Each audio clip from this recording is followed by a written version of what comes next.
The doctors they hired that uh, they are not even allowed to know. Talk directly into that thing. That they do not even know that we've been working on the same weapons, directed energy weapons, often referred to as mind control weapons. Chinese are working on, the Russians and U.S. have had them for a long time.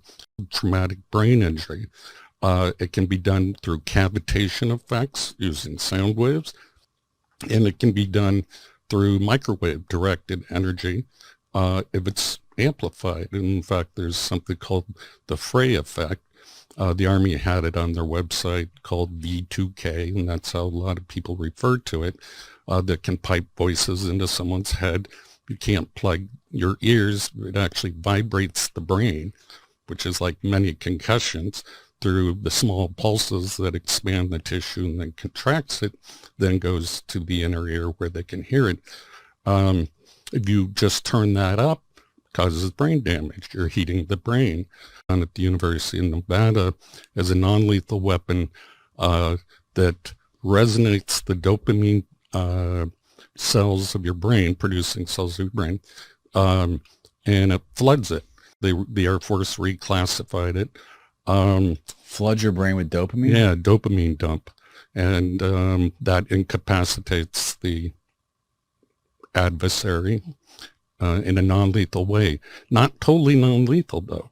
If you have too much neurotransmitter in your brain, it's a neurotoxin. It'll also cause brain damage. So brain damage can occur through these weapons that are non-lethal in many different ways. But if you cognitively model someone, you have a brain print, like a fingerprint. And if you use autocorrelation techniques, and there's a way, and we'll just kind of wave our hand, functional MRI that you can do at a distance over the earth, you have every human being's brain pattern. You can control 8 billion brains on the planet, potentially, read them. Pre-crime, I mean, you can imagine during warfare, be useful for a number of objectives. So in that situation, you'd want it continuous, and you'd beam the entire earth over it. You're like a cell phone. Your brain is a circuit. So if you're dialed in, once you have a cognitive model, you would never be able to escape it under the magnetosphere or ionosphere. It's worldwide, and you can ask a number of people in every country, is it happening in your country? And they're just like the exact same symptomology. I think the brain damage is being done because the brain rewires itself more rapidly. Your brain adapts faster. Mm-hmm. During this adaptation process, you can insert an external signal, sort of like hiving brains together. Insert an external signal. Yes. An electromagnetic signal. And how would you do that, you might ask? And the details get very complex. But there are several patents that you can access that talk about inserting a signal into the microcircuits and macrocircuits of the brain. Now, you got to know those patterns, the lock and key mechanism. Otherwise, it won't affect you. It will only affect the target brain if the brain print fits. The brain print? Yes, the signature. Everyone has a unique one. These weapons can actually induce and mimic all those diseases and effects.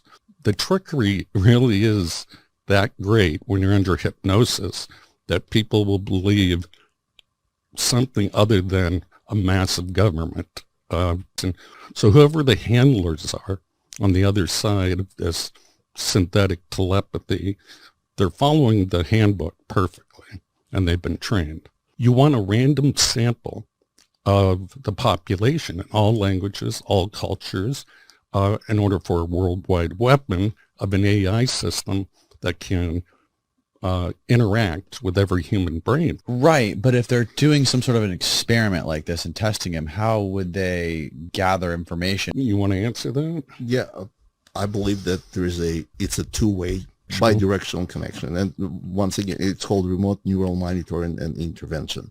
There are patents around it.